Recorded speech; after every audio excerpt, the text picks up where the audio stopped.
Hello, everyone. Welcome back to the NRW, where nerds rule the world. I'm Heather Hurt. That's Kuya P. And we are legally obligated to talk about this film. Let's talk Deathstalker.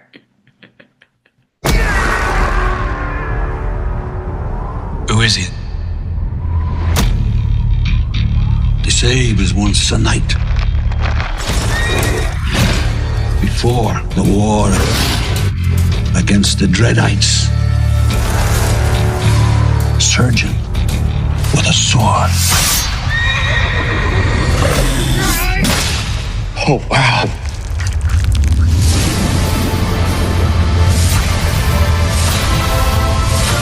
He answers to only one name. Yes. What name would that be?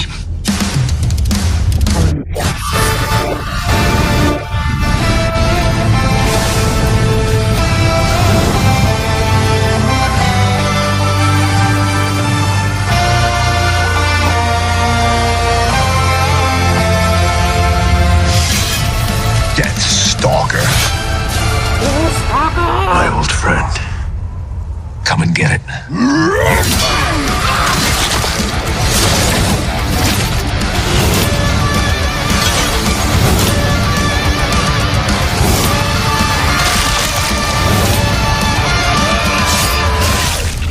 The mighty Deathstalker! The most insane sword of all time.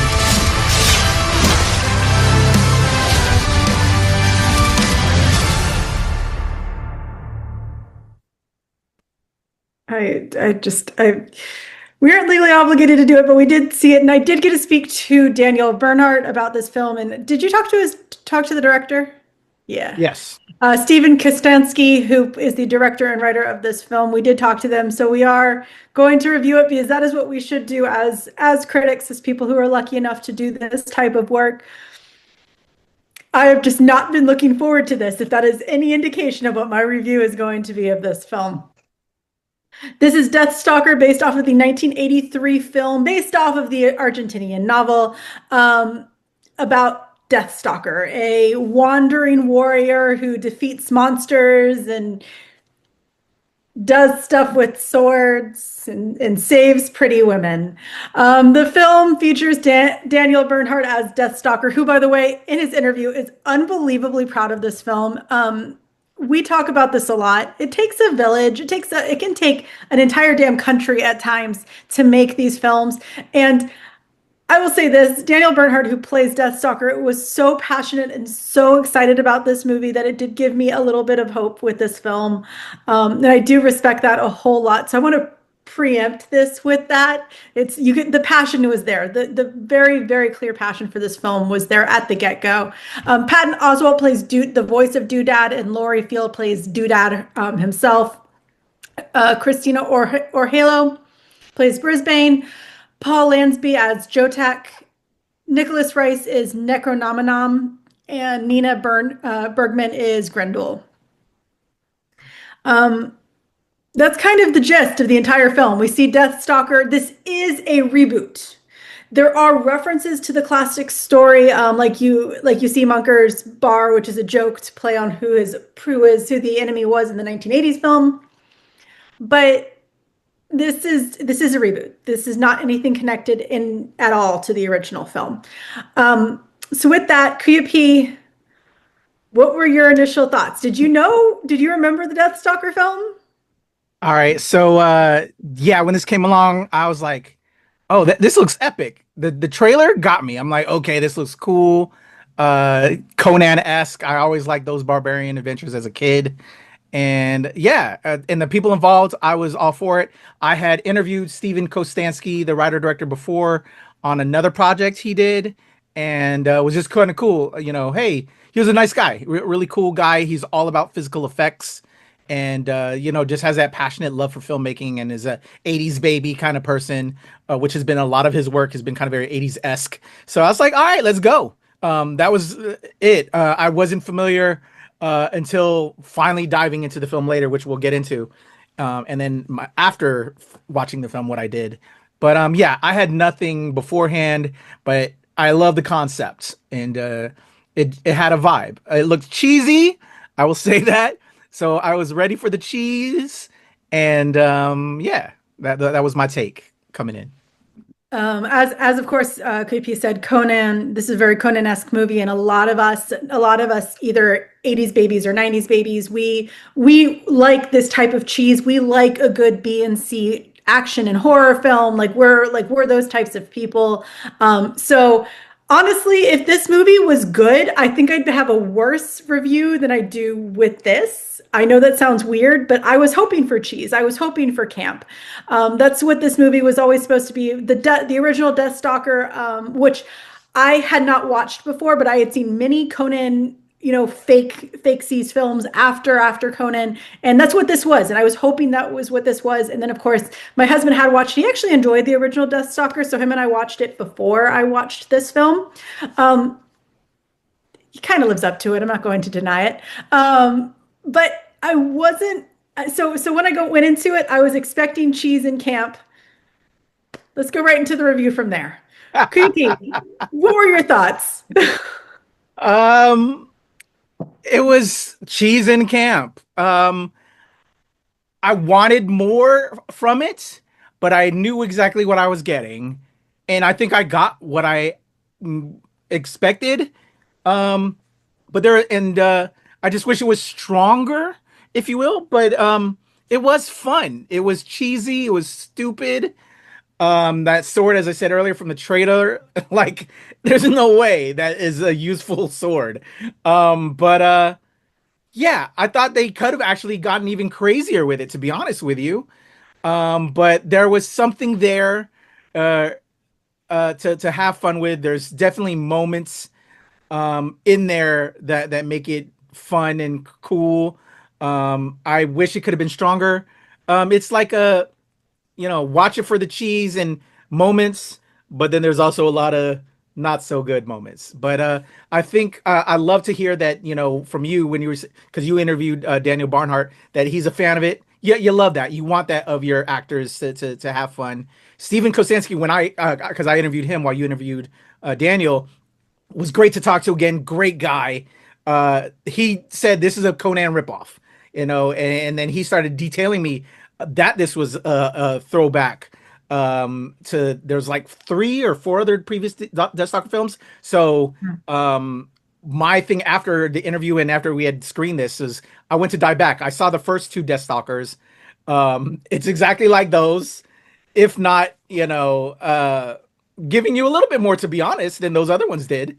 The other ones was a lot of TNA, if you will, which I was shocked, but not shocked as well. Yeah, it's fun cheese. It's a Conan ripoff. Steven said that out the rip. It's a Conan ripoff. This is fun, barbarian style times. Then, yeah, and yeah, they're being upfront with it, so you can't knock them.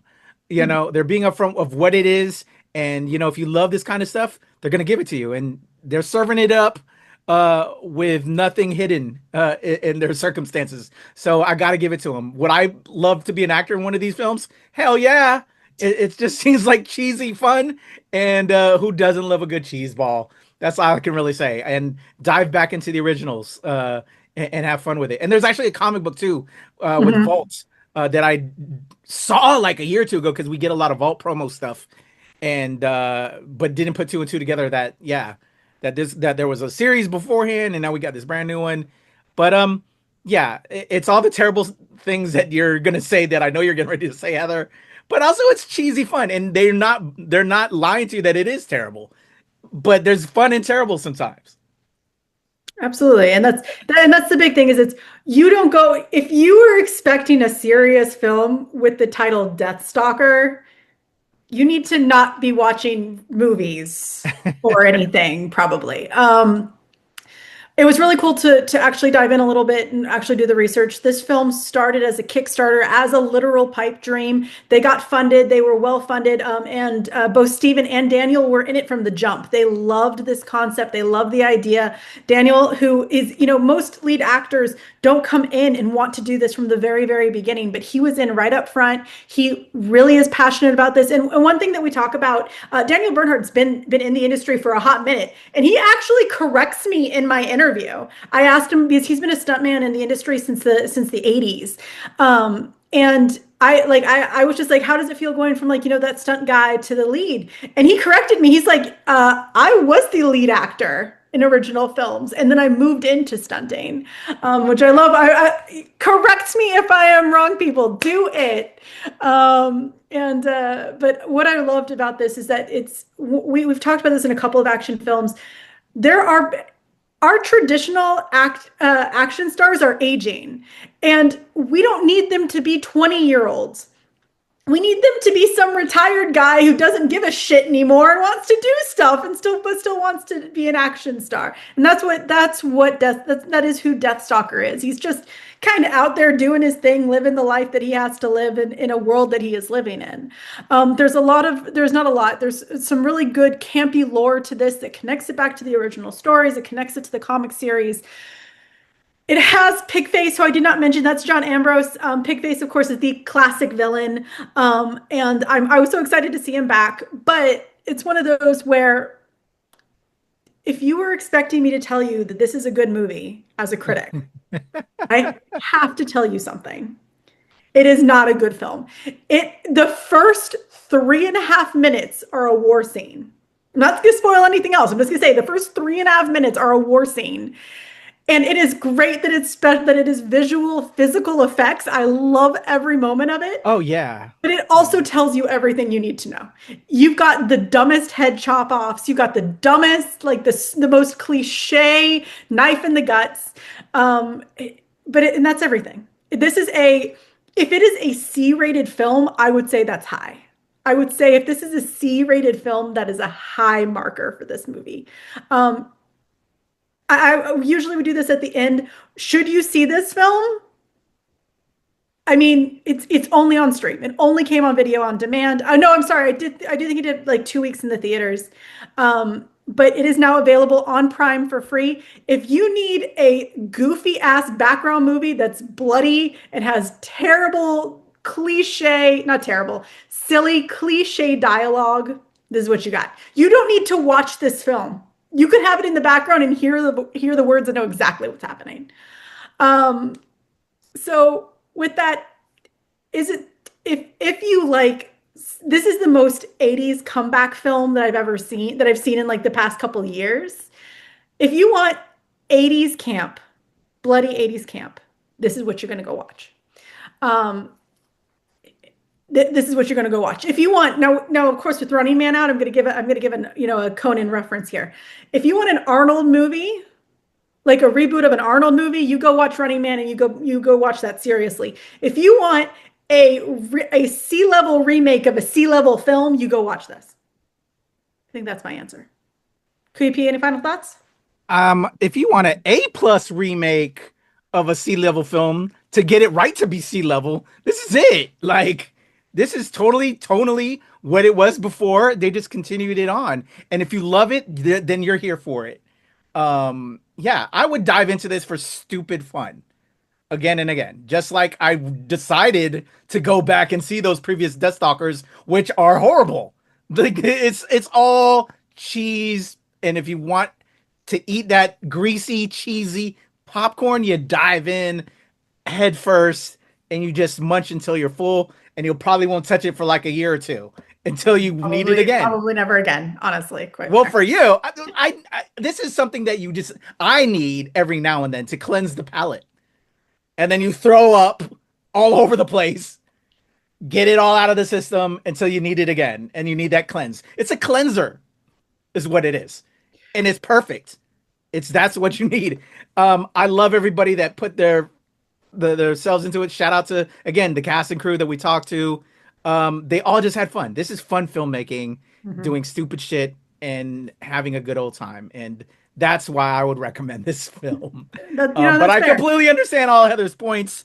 But this is something that, every now and then with the mountain of shit we have to watch here too, that are either too super artsy fartsy, too within itself, and just, yeah, this is just like a palate cleanser that I need every now and then. So And that's I'd why recommend it for that.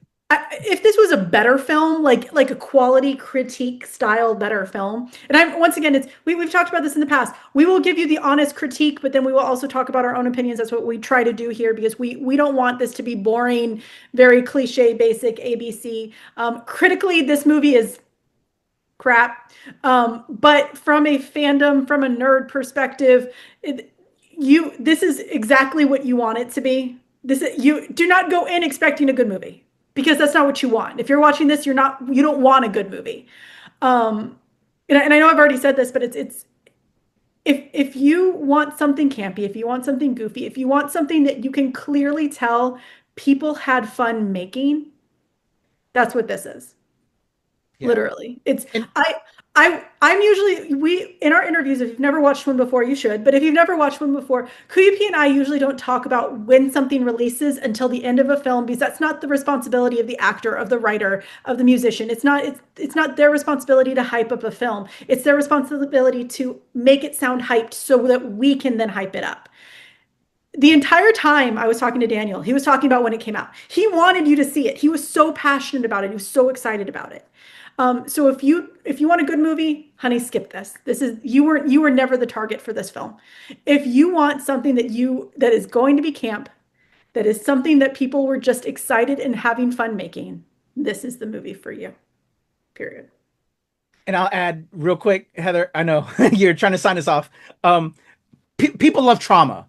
Not trauma as in TRAUMA, but trauma as in TROMA, the Toxic Avenger style stuff. Yes. Has a huge fan following. This is a film for those trauma type cats that are good friends of mine as well. I know they're out there. I know you're a little bit of a trauma fan too, Heather. I'm a trauma sometimes, yeah. This is one of those kind of films. The original, let me also say that the original Deathstalker, how I saw them, they're 1 and 2, and I think actually 3 and 4 are available free on YouTube. Yes. At least 1 and 2 is available on YouTube. I think I saw that 3 and 4 is on like Freevee, one or Tubi. They're available on those services. So, y'all, those are free. So for a free FREE, and you love 80s stuff, this is a winner. And I don't know. Did you say this is like, I don't know if this is streaming or whatever yet? Yes, so for those of you out there who are looking forward to this or have not watched it yet, we are a little bit behind. I think this came out September, I think. Yeah. It is available right now to watch with your Amazon with Prime Video. I keep saying Amazon Prime. It is not Amazon Prime. It is Prime Video. It is available on Prime Video included, but you can rent it on most streaming services. Apple, I think you can get it on Fandango, stuff like that. So it is available on demand or available with your Prime subscription. With that, Koopy, do you have a final thought? If it's like under $10 it's $5 on those, then I would spend. It would be a Happy Meal purchase. Okay. You know what I'm saying? It would be a fast food $10 under purchase for a quick rental, I would say. Okay. Yeah. I know we're talking that's terrible, but it's good cheese. It's good terrible. It's good Limburger. It's good smelly cheese. I just want to say that. We're having as much fun. We are having fun with this review. Yeah. We're not saying it's a good movie, but damn, we're having fun talking about it. So that should, I think, explain a lot of it. We're not saying it's bad. We're just not saying it's good. Deathstalker is available right now on video on demand. Definitely go check it out. Go watch the originals too. Once again, 1 and 2, which I think are the big ones to watch, especially 1. If you want to get the Easter eggs, you just need to watch 1. It is available on YouTube right now. If you loved this film, if I am absolutely wrong with my actual legitimate critique, tell me down in the comments below. If Kuya P is crazy for being absolutely in love with this film, I'm not in love with it. I'm just saying it's good cheese. You need a cleanser. It is a cleanser. I don't know. I watch Paddington 2 when I need a cleanser. I'm just saying. That's uplifting. It doesn't make you just vomit all your thoughts out. Sure. All right. We are the NRW. Like, subscribe, share, all those things, and we will see y'all soon.